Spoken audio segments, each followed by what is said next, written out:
This is You're Probably Right. Entertainment first, everything else is just bonus. Opinions, all ours. Sometimes backed by research, but never the final word. There are always exceptions, so take it with a grain of salt and a slight dusting of chili powder. That's the fight and the fright, we're searching for truth. The quiet answer stays inside. You are probably right, it cuts, but it heals, it stings, but it feels. You are probably right, I'm born to the cure, the pain in my soul.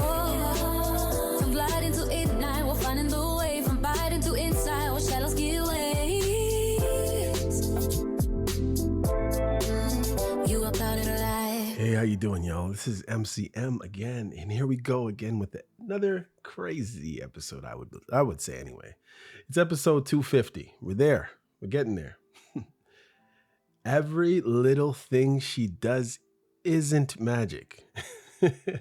When love feels one-sided. Okay, guys, this is going to be definitely a different one. Just I need you to be in a place where you can hear what I got to say. This one, very... I won't say that. This one might rub some people the wrong way, but I'm okay with that. One thing that's good about living a full life full of issues and fun and problems and excitement and trials and tribulations is that you understand when something that you are things that you've been taught that were totally wrong are wrong, and you're willing to actually say that instead of having other people live your same or I guess how do I want to say this? You don't want people to meet your same demise, and hopefully you're happy when other people succeed and move forward. You're not a hater, as they say, right? So I found this talk pretty interesting. It was by Tom Bilyeu, but it's not exactly how I'm presenting it, but he was on a rant a little bit, and I was like, it's a good idea.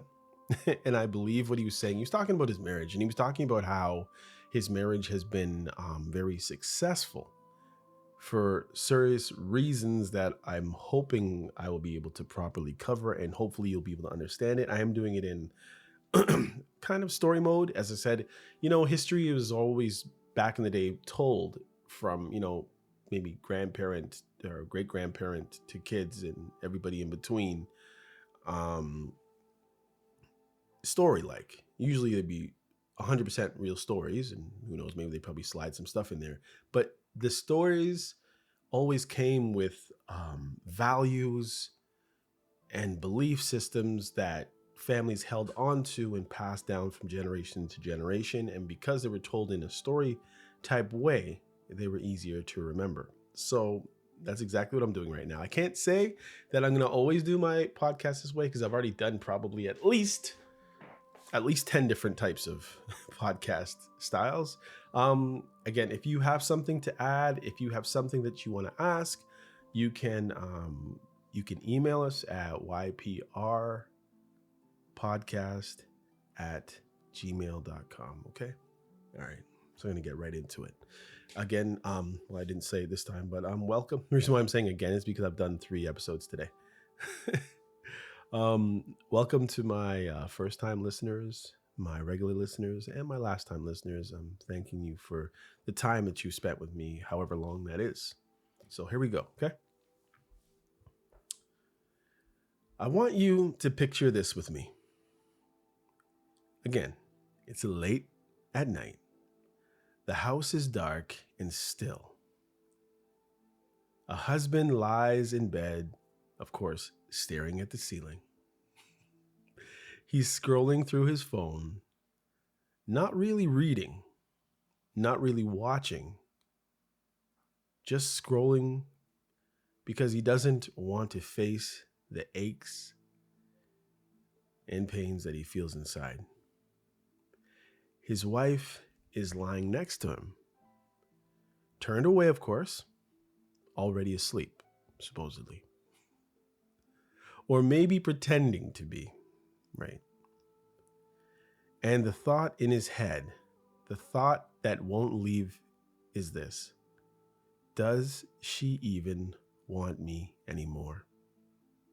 And who knows, she might even have the same idea in her head. Meanwhile, in another room, another house, there you go, another woman sits in the bathroom with the door locked, tears slipping down her cheeks. She loves her husband, but she feels unseen, unheard, and definitely unappreciated. She thinks, he doesn't get me. He doesn't even try anymore. Two people, same marriage, two silent storms.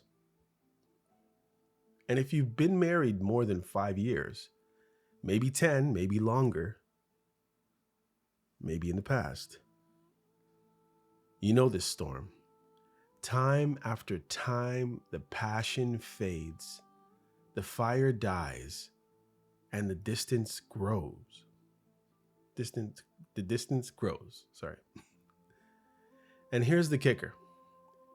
Nobody talks about it honestly anymore because it's not politically correct, because it's messy, because it's not flattering to admit. Unless somebody's on their way out and they want to get some likes in a post somewhere. But I'm not here to flatter you. I'm not here to lie to you. I'm here to tell you the truth, at least what I see. But before we dig in, let's define something important here. The types of men that people talk about, and you might hear me say something about here. The first, beta male. Ooh, beta. He's passive, conflict avoidant, always trying to please, but often overlooked or disrespected. Then there is good old Sigma male. Independent, self-reliant, moves to his own rhythm,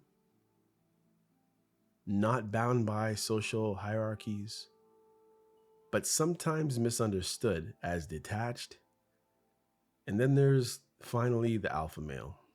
Assertive, confident, often a natural leader, admired by many, but also prone to ego or dominance if unchecked. These categories aren't boxes to trap you in. And I know that there's some people who probably slide in and out of one or two of these. But lenses to help explain the different ways, I guess, that men show up in relationships in life, and why so many feel stuck in silence when love starts to fade. Why men stay silent. Let's start with him. With men, because I believe more than 80% of men know this reality, they've lived it, they're living it some right now. See, men are taught from a young age to be silent about their needs. A boy who complains is called weak. A man who says he wants more intimacy is called needy or greedy. A husband who dares to admit he feels unwanted is told he should man up. So what do men do? They swallow it. They bury it. They bend over backwards, trying to prove their worth instead. Now, how does this play out across archetypes? A beta male will shrink back further, convincing himself that silence is safer. Please spread some eggshells on the ground so I can walk on them. Then risky rejection. He probably even stops asking for intimacy. and tries to steal it when she's not looking. He'll serve, he'll please, he'll wash the dishes, he'll do the laundry, he'll cook your breakfast, he'll get your lunch ready, he'll warm your car, his is freezing. He'll do all kinds of tricks and jump through all kinds of hoops to make things better. But deep down, he resents not being seen and not being seen as important and not being seen as if he actually matters. A Sigma male will withdraw too, but for a different reason. He retreats into his independence, into his work, into his hobbies, or quiet self-reliance, telling himself he doesn't need her validation. And the alpha male, he'll mask his hurt with bravado. He might get louder at work, more social with friends, even more dominant in other areas. But behind the mask, he feels the same gnawing ache of being unwanted at home.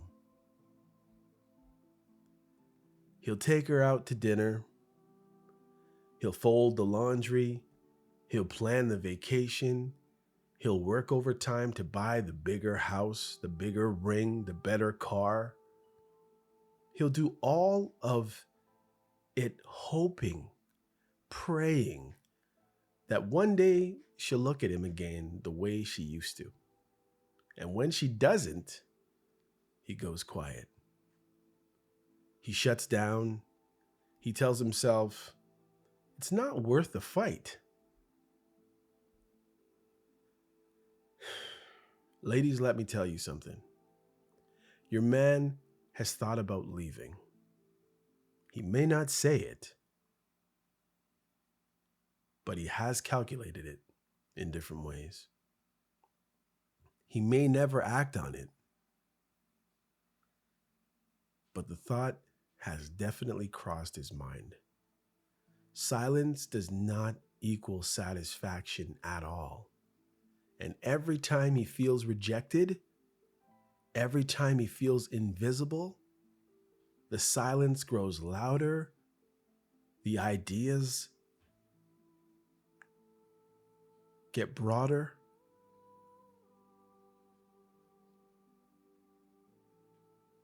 Because he's trying to figure things out. And most guys are that way, right? They see a puzzle, they want to solve it. So that's where their mind goes. And it's not the trip. It's not what if I do this, then this will happen. It's not that. It's how do I get myself through this maze of trouble, of issues, of nonsense, of things that I didn't think I was even going to go through. And why do women pull back? Now let's look at her side. Because this isn't a one-way street. Women don't pull back for no reason. Although guys feel that way. She's tired. Maybe she's working a full-time job, coming home to another full-time job with the kids. Possibly. Maybe she's carrying the invisible load of managing schedules, remembering birthdays and events, worrying about bills. Maybe she's dealing with hormones, with exhaustion, with a body that doesn't feel like her own anymore. By the time her husband reaches for her at night, she's got nothing left to give. She's tired, she's cranky, she's fed up. She thinks, he doesn't see me. He just wants me for sex. And here's where the misunderstanding deepens. He thinks, if she really loved me, she'd want me. She'd care about me. She thinks, if he really loved me, he'd understand I can't right now. Both feel unloved. Both feel unseen. Both feel alone. But neither say it out loud, generally. For the beta male, her withdrawal feels like confirmation that he's not enough. So he doubles down on pleasing, giving, serving, but never saying what he truly needs for fear of a fight, for fear of having another stripe ripped off of him. For the Sigma, her distance pushes him further into solitude. He tells himself, fine, I'll do me. I'll be in the garage. I'll be in the basement. I'll be in my man cave. I don't need her anyway. For the Alpha, the pullback can ignite frustration, even anger.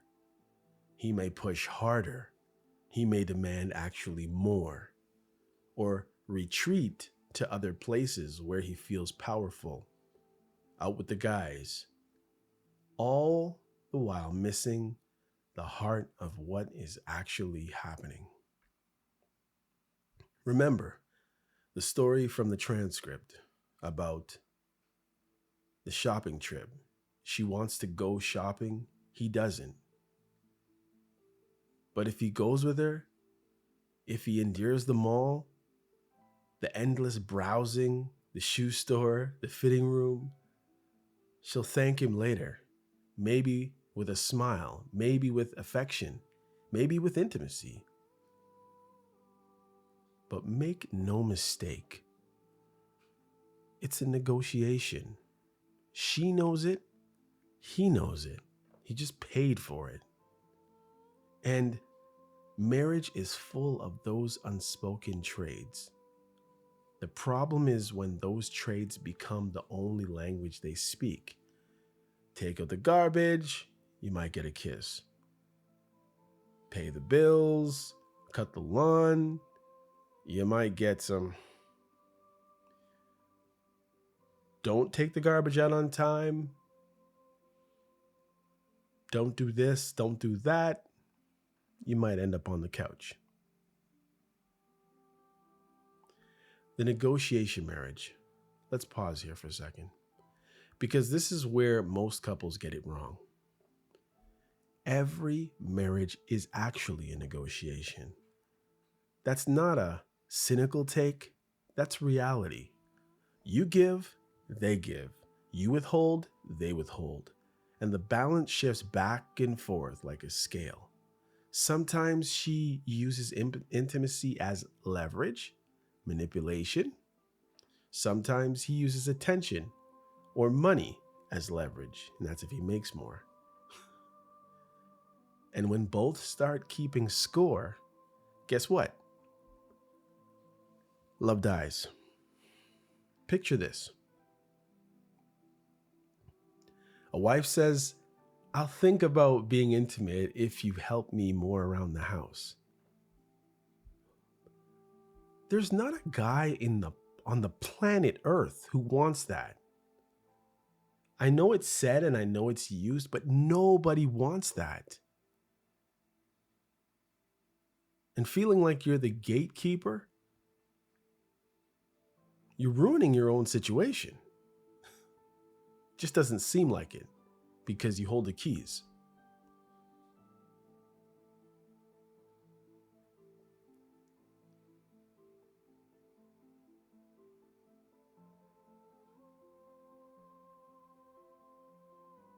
Let me read that again.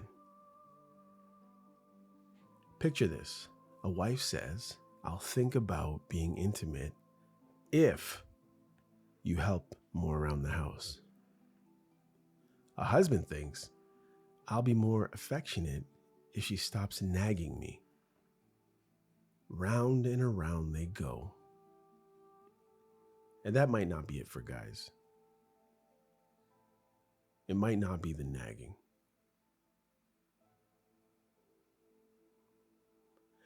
Each one waiting for the other to move first. Each one keeping tally marks in their head And while they're busy negotiating, the passion is just draining out. The magic disappears until all that's left, two roommates, two siblings, two pals, sharing bills and a bed that grows colder every night. For a beta male, negotiation feels like survival. That dude is going to do whatever it takes to keep the peace at this point, even if it costs him his own self-respect, his health. He'll stop taking care of himself, probably stop working out if he was even working out in the first place. He'll do nothing for himself, probably won't get a proper haircut, probably won't buy any decent clothes in fear of getting in trouble for it. For a Sigma, it feels transactional, and he'll often opt out altogether, retreating rather than fighting. For an Alpha, negotiation feels like a challenge, a competition for him to try to win. But when love becomes about winning or losing, everybody's losing. But I'm sure he'll still play anyway. If you treat love like a transaction, you'll kill it every single time.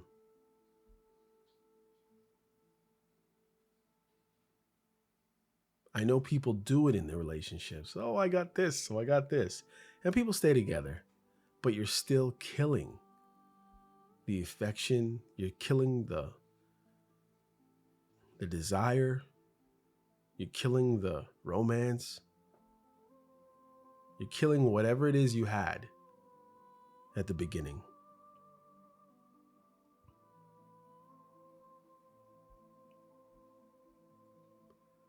The love-sex gap. Here's the heart of it. The gap. The one nobody wants to admit. Men connect through sex, period. Women need to feel loved before they want sex. Two completely different wiring systems. Totally different.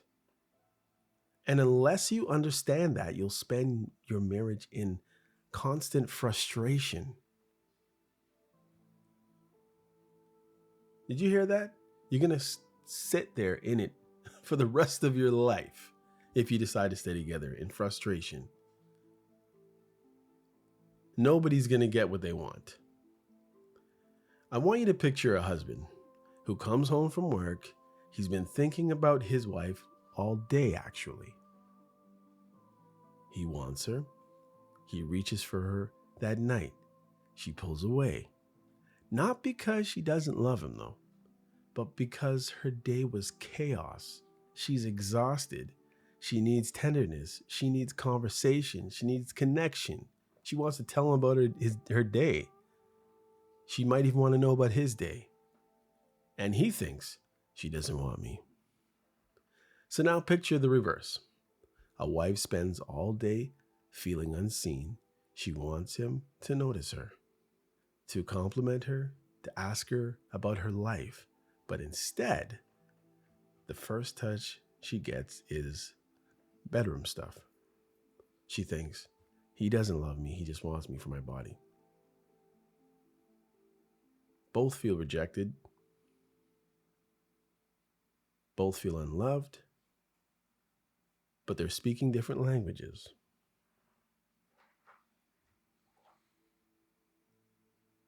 Out comes the ugly clothes in the house, the unflattering hairstyles,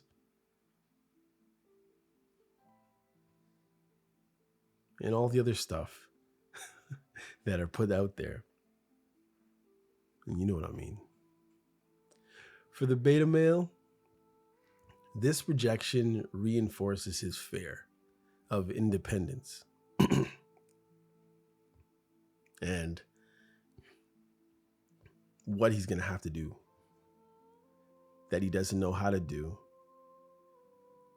about fixing the situation he's in, which breaks him down to inadequacy. For the Sigma, it drives him into even deeper insulation,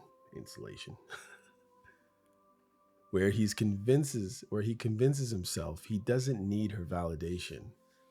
For the Alpha now, rejection in the bedroom feels like rejection of his entire identity. What do you mean you're my wife? What do you mean I can't? What do you mean? And he either pushes harder or he seeks to regain control elsewhere. Sting once said, and it was just said, foreplay starts 8 hours before. He wasn't wrong. For women, intimacy begins long before the bedroom. It's in the little moments, the text in the middle of the day, the hug in the kitchen while you're cooking, and yeah, you might get some sauce on your shirt because you weren't expecting it. The way he looks at her when she's not expecting it. For men, intimacy is the doorway to connection. It's not shallow. It's not physical. It's how he feels bonded, accepted, alive. If you don't understand this gap, you will keep hurting each other without even realizing it. Influence versus manipulation. Now let's talk about shaping each other. Because here's another truth nobody likes to say. Every relationship is about influence. You are shaping your partner, and they're shaping you too. Every word, every silence, every gesture is carving the person next to you into who they are becoming. The question is, are you influencing for good and for what will help your marriage and make it thrive? Or are you manipulating for control and destroying it? Think about it. A wife who encourages her husband, who believes in his dreams, who speaks life into him, that man will run through walls for her. You didn't know that, did you? Or maybe you did. But a wife who criticizes, who withholds, who mocks, shapes him too into someone smaller, quieter, less driven, bitter, angry, and worse. And here's where the archetypes show again. The beta male under constant criticism becomes even more hesitant, more passive, until he barely recognizing himself. The sigma male retreats further, shaping himself into a shadow where no one can touch him. The alpha fights back, sometimes aggressively, sometimes destructively, because being diminished feels absolutely unbearable to him. A husband who loves his wife well, who serves her, who protects her heart, shapes her into a woman who blossoms. But a husband who withdraws, who punishes with silence, who diminishes or dismisses her feelings, who's rougher than she'd like, he shapes her into someone who doubts herself, who second guesses everything, doesn't know her left from her right, and she's withering inside. Destroyed for herself and pretty much everyone else who comes after, possibly. Influence is inevitable. Manipulation is optional. Which one are you practicing, or which one are you planning to practice?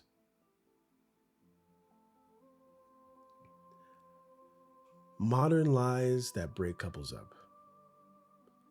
Now let's zoom out, because our culture has been feeding us lies about marriage for decades. I don't need a man. Happy wife, happy life. If he really loves me, he'll just know. These are things that people say, people think. I don't need no man. Happy wife, happy life. If he really loves me, he'll just know. He's a magician. Each one sounds catchy. Each one is poison, because marriage isn't about independence. That's the part that snuck in there somehow. It's about interdependence.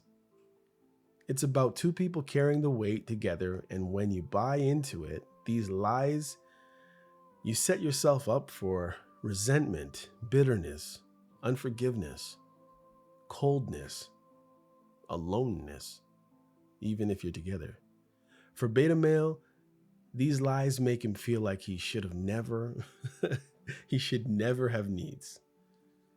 That his only role is to keep her happy, even at his own demise. For the sigma male, they reinforce the belief that he should walk alone, that no one will truly understand him. For the alpha male, they either break him down or make him fight harder to assert his role and his dominance. Sometimes in healthy ways, but mostly in unhealthy ways. I've seen it play out. A couple buys into the modern script. She tells herself she doesn't need him, so she stops respecting him. He tells himself to keep her happy at all costs, so he stops leading.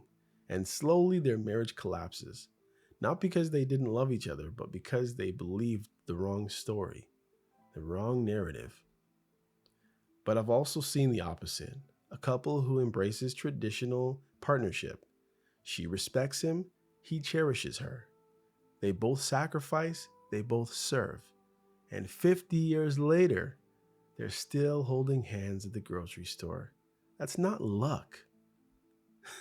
That's truth lived out. The way it's supposed to be. The cost of silence. Let me tell you this straight. And the skinny. Silence kills more marriages than shouting ever did.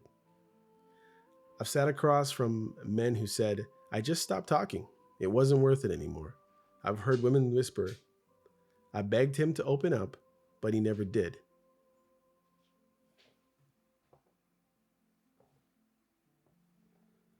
And each time the story ends the same way. Two people who still love each other, but can't reach each other anymore. You got a problem, got a chasm.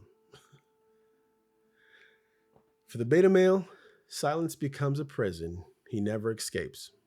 For the sigma male, it becomes a cave where he disappears completely. For the alpha male, it becomes a wound he covers with arrogance or distraction. But in every case, silence kills the connection. You can survive arguments, you can survive fights. You cannot survive silence, because silence is absence, silence is distance, silence is death. So, how to reignite partnership? So how do we fix it? Not in anger, not in accusation, but with honesty. Tell her what you need, not just sex. Now we understand that that is a guy's. That's what you're trying to get to. I was going to say impetus. Connection, intimacy, presence. Don't bury it until it turns into resentment.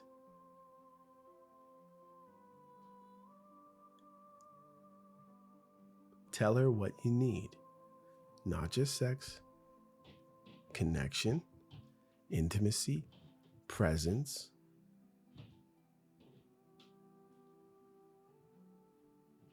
Don't bury it, because it will turn into resentment. For the beta male, that means finding his voice, learning that speaking his needs doesn't make him weak or make him a jerk.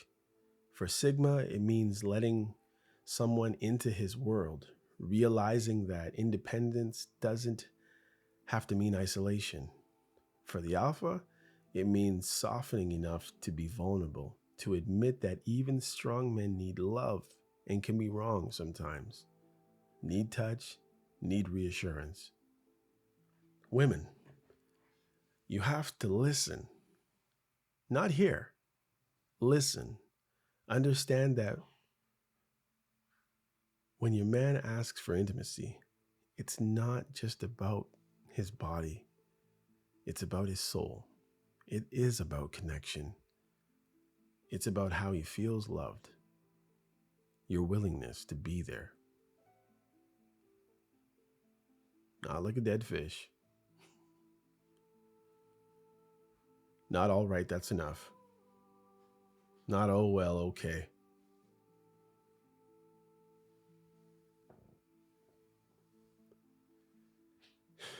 Don't dismiss it as shallow.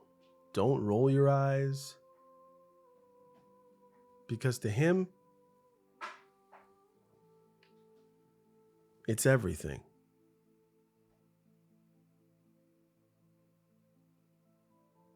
Together, you have to stop keeping score. Stop making it transactional. Stop making it mutual. Start making it mutual. Serve without tally marks. Not if you scratch my back, I'll scratch yours. I'll scratch your back. Love without ledgers. Influence each other for good, not control. Choose sacrifice over selfishness, time after time. If you both do it, it works. If it's one-sided, it won't. Closing story. Let me end with this picture. A couple married 20 years, they went through the storm. They went through years of silence, of distance, of cold nights, of lonely mornings. But one day, he spoke. One day, she listened. And slowly, painfully, beautifully, they rebuilt. It wasn't fireworks. It wasn't magic. It was commitment. It was small. It was a steady choice. A touch in the kitchen, a laugh at the dinner table, actual dinner table, not the couch or the bed. A conversation at night, and slowly the fire returned. And they realized that they really didn't know what they would do without each other. Every little thing she does wasn't magic, but it becomes magic again because they chose each other, because they refused to let silence win.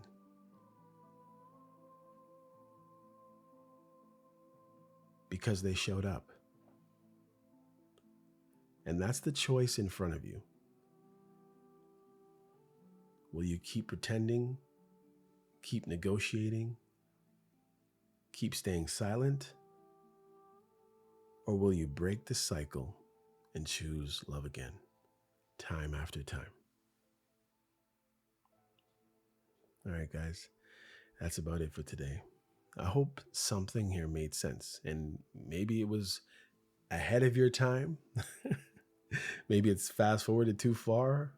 Maybe it's something that you don't want to anticipate happening to you, a cautionary tale or whatever it is. Or maybe it's for your friends next door.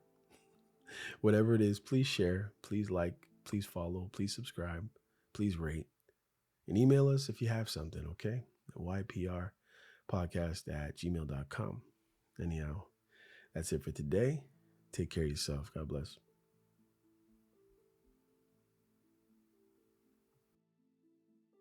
Hey, come check out You Probably Right podcast. Society is getting more unpredictable every day, but at the same time, predictable in its unpredictability. Say that 4 times real fast. Come with me as I attempt to find clarity in all the fog while staying way outside the box and kicking the box way down the road with my size 12 dogs. I use the Bible, experience, education, fortune, misfortune, life's lessons, life's mistakes to sort through all the mess. I talk about news, God, God, self-help, sports, sickness, health, music, parenting, love, humbleness, hurt, pain, joy, and all the things that might make you say, I never thought of it that way. Hopefully, anyway. Also, I take a stab at answering tough and not so tough questions, and all the while, understand that, listen, sometimes you end up in the hot seat and there's no thermostat. Well, that's how it is here.